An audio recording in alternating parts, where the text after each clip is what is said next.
se no plano das questões das atitudes que as pessoas dizem, digamos, o que é que deve ser aceitável, tem de facto havido em relação a esta área uma progressão, no sentido de, até porque depois há muitas indicações da ONU, de todo o conjunto das indicações, por exemplo, do Conselho da Europa, quanto a, por exemplo, às questões da violência, no caso da igualdade, e por exemplo, em relação, por exemplo, a essa dimensão da violência, eu acho que cada vez mais eu que assisti a uma certa indiferença de há muitos anos, e há pessoas que têm tido isso como bandeira ao fim de alguns anos, há muitos anos, e portanto que finalmente, depois de muitos anos, esta questão da violência começa, digamos, a ter alguma valorizada, ser reconhecida como um problema, toda a gente, é uma coisa transversal, hoje em dia, não é? Há outros aspectos em que se percebe que, ao mesmo tempo que esse reconhecimento está a ser feito, não é? Do ponto de vista, por exemplo, de algumas coisas das práticas, não, e por exemplo, a questão do sistema judicial também, que é muito,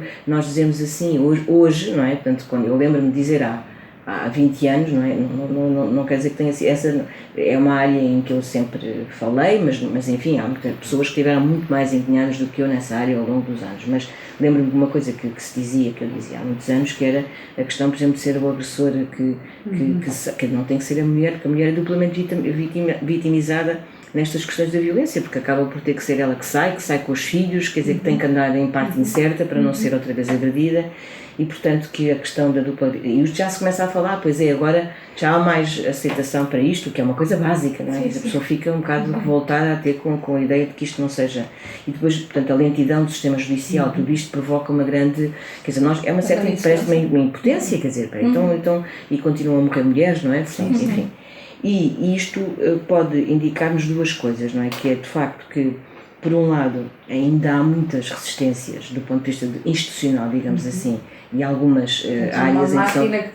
Uma máquina que demora muito e que mesmo que haja já uma aceitação... Estou a dar o exemplo da violência porque acho que é uma coisa em que toda a gente está de acordo hoje, não é? Mas reparem, mas depois continua a acontecer muita coisa, ou então decisões judiciais que nós ficamos absolutamente estupefactas, como aquela coisa do adultério, da tábua dos pregos, quer dizer, aquilo é uma coisa inacreditável, não é? Portanto, percebe-se que há uma aceitação já muito generalizada, mas depois a dificuldade das instituições a conseguirem-se adaptar-se a estas perspectivas, a abandonarem lógicas tradicionais e, portanto, isso é chocante. Por outro lado, como justamente, objetivamente, as mulheres têm ganho de protagonismo, digamos assim, e, portanto, têm tido cada vez mais também uma tendência para serem sujeitos, não é? Quer dizer, de disserem que não querem isto, não querem, e, por exemplo, também do ponto de vista, exatamente, e também do ponto de vista mesmo do que são as leis, não é? Por exemplo, eu lembro-me que participei um pouco nisso, na questão participei um pouco, não participei bastante, na fundamentação sociológica da mudança da lei do divórcio em 2008, que permite, por exemplo, que uma mulher possa, porque a lei anteriormente a pessoa não podia divorciar-se se não tivesse o consentimento do outro, não é? E portanto, normalmente um homem violento não quer obviamente dar o divórcio, não é? Até aí a pessoa tinha que inventar que era adulta, não tinha que inventar, uma coisa absurda, portanto, evidentemente não se divorciava, portanto, agora pode divorciar-se. Simplesmente o que acontece é continuar a visão arcaica deste homem de que ela é propriedade dele, não é? E, portanto, daí a questão depois de poder até persegui-la e até assassiná-la como há. Portanto, ou seja, é como se a progressão dos direitos, não é? Também pudesse traduzir-se numa espécie em setores arcaicos e com uma visão muito tradicionalista ainda e com a visão exatamente da posse, não é? Da questão da dominação masculina, da visão androcêntrica, quer dizer, os homens são dominantes, não é? Na sociedade, e portanto aquela questão de dizer que não és minha, não serás de ninguém, e portanto isto mostra bem a questão da dominação masculina e da questão da ideia do outro como propriedade daquele homem.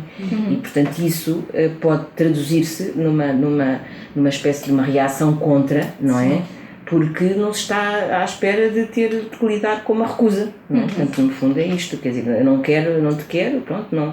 E numa sociedade androcêntrica, patriarcal, em que o homem de facto tem poder, não é? Sim. É uma coisa que pode ser, é dificilmente aceita e digamos, é evidente que isto estamos a falar de uma fração limitada, a maior parte dos homens não age assim, não é?